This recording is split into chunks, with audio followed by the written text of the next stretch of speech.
স্ত্রী শারমিন আমার উপার্জিত প্রায় 10 লাখ টাকা আত্মসাৎ করে বাবার বাড়িতে জমি কিনেছে। একই সঙ্গে তার খালাতো ভাই রাজু আহমেদের সঙ্গে পরকীয়ার সম্পর্ক ছিল। 5টি লাশের ওপর রাখা চিরকুটে লেখা এই অভিযোগ ঘিরে এখন সামনে আসছে একের পর এক চাঞ্চল্যকর তথ্য। গাজীপুরের কাপাসিয়ায় স্ত্রী, 3 কন্যা সন্তান ও শ্যালককে হত্যার অভিযোগ উঠেছে ফোরকান মিয়ার বিরুদ্ধে। হত্যার পর নিজেই শ্বশুরবাড়িতে ফোন করে ঘটনাটি জানানোর অভিযোগও উঠেছে তার বিরুদ্ধে। ভয়ঙ্কর এই হত্যাকাণ্ডে পুরো এলাকায় ছড়িয়ে পড়েছে আতঙ্ক, শোক আর ক্ষোভ। লাইলনের সুতা, সাদা লাইলনের সুতা দিয়ে 2টা হাত বাঁধা ছিল, চোখে আপনি কালো উন্না দিয়ে বাঁধা, তারপর মুখে সাদা কস্টিপটাও ঘরে ফ্লোরে পড়া ছিল, সাদা কস্টিপ দিয়ে পুরো মুখ জড়ানো। মানে হয় যে এই দিকে হয়তো কুপাইছে, পুরো ওয়ালটা পিছনে, যে মহিলার পিছনে যে ওয়ালটা, জানালার 2টা সাইডে পুরো ব্লাড। লাশের উপর পাওয়া সেই টাইপ করা অভিযোগপত্রে আরো উল্লেখ করা হয়, স্ত্রী শারমিন খানম শুধু অর্থ আত্মসাৎই করেননি, তার খালাতো ভাইয়ের সঙ্গে পরকীয়ার সম্পর্কে জড়িয়ে পড়ে বলেও অভিযোগ করা হয়। বিষয়টি জানাজানি হওয়ার পর দাম্পত্য সম্পর্কে চরম অবনতি ঘটে। এমনকি গত 5 মে শারমিন ও কথিত প্রেমিক রাজু আহমেদ মিলে ফোরকানকে মারধর করেন বলেও দাবি করা হয়েছে ওই চিরকুটে।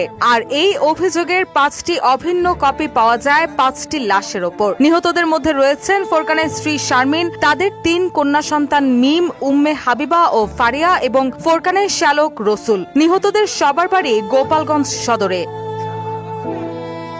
ফোরকানের বিরুদ্ধে অভিযোগ রয়েছে, ঘটনার আগে চাকরি দেওয়ার কথা বলে শ্যালক রসুলকে বাড়িতে ডেকে নেন তিনি। এরপর শুক্রবার দিবাগত রাতে গাজীপুর জেলার কাপাসিয়া উপজেলার রাউতকোনা গ্রামের ভাড়া বাসায় সংঘটিত হয় এই নৃশংস হত্যাকাণ্ড। স্থানীয় প্রবাসী মনির হোসেনের বাড়িতে ভাড়া থাকতেন ফোরকান ও তার পরিবার। সেই ঘরের ভেতর থেকেই উদ্ধার করা হয় 5 জনের রক্তাক্ত মরদেহ।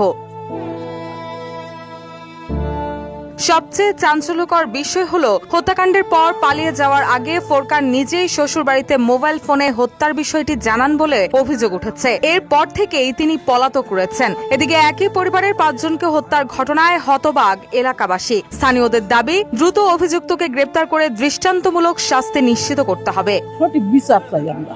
নিজের বাচ্চা আবার নিজে মারে, কি করে কেমনে মারে, এইটুকু তো আমার দ্বারা সম্ভব হইতো না। যে সময় ঘুমাইছে রাত 1টার আগে হয়েছে, মেবি 12টা 12:30টার দিকে ঘটনাটা হয়েছে। মনে করেন এই মারামারি মানে ফোন কইরা ওর বাড়ি ফোন দিছে ফুরকান, জানাইছে যে রসুলটা মাইরা লাইছে, আর ওর ভাই বোন যে করে আছে সব করে মানে ভাই বোনরা মাইরা লাইছে। টাকা পয়সার মনে হয় দরকার হই না, কিভাবে জানি না, ওইভাবে প্রায় বিরক্ত করতো শ্বশুরি ওরে দিত। মেয়েটা যদি একটু ভালো থাকে অনেক কষ্ট করে দিত। এদিকে ঘটনাস্থল থেকে উদ্ধার হওয়া অভিযোগপত্রগুলো গোপালগঞ্জ সদর থানার ভারপ্রাপ্ত কর্মকর্তার নামে লেখা। তবে সেটি আদৌ থানায় জমা দেওয়া হয়েছিল কিনা, নাকি শুধুই পরিকল্পিতভাবে রেখে যাওয়া একটি চিরকুট, তা খতিয়ে দেখছে পুলিশ। যেটা বুঝতে পেরেছি যে এই চাপাতি দিয়েই তাকে কুপিয়ে হত্যা করা হয়েছে, তাদেরকেও কুপিয়ে হত্যা করা হয়েছে। আর ঘটনাস্থলে বিভিন্ন প্রকার আলামত ছড়িয়ে ছিটিয়ে রয়েছে, সেগুলো আমরা সংগ্রহ করছি। ঘটনার প্রকৃত যেটা কারণ, কি কারণে আসলে এই ঘটনাটি ঘটেছে, সেটা কিন্তু এখনো তদন্তাধীন। তাকে অথবা তাদেরকে যদি আমরা আমাদের হেফাজতে নিতে পারি, তাদের সাথে কথা বলে কেবল আমরা এটা ব্যাপারে নিশ্চিত হতে পারবো। কাপাসিয়ার এই নৃশংস হত্যাকাণ্ড এখন স্থানীয়দের মনে তৈরি করেছে আতঙ্কের পাশাপাশি অসংখ্য প্রশ্ন। পারিবারিক কলহ, পরকীয়ার অভিযোগ, নাকি এর পেছনে রয়েছে অন্য কোনো কারণ, সেসব খতিয়ে দেখছে আইন শৃঙ্খলা বাহিনী। রুশা সুর, নিউজ ডেস্ক। আসলে গাজীপুরে যে কাপাসিয়া যে ঘটনাটি ঘটলো, আসলে এই ঘটনাটি তার আপন স্বামী তাকে মারাইছে, তাদেরকে বাচ্চা সহ এবং শালা সবাইকে একসাথে মারছে রাতে। আবার শ্বশুর বাড়িতে ফোন শুধু একটু পরকীয়ার কারণে একটা পরিবার শেষ হয়ে গেছে।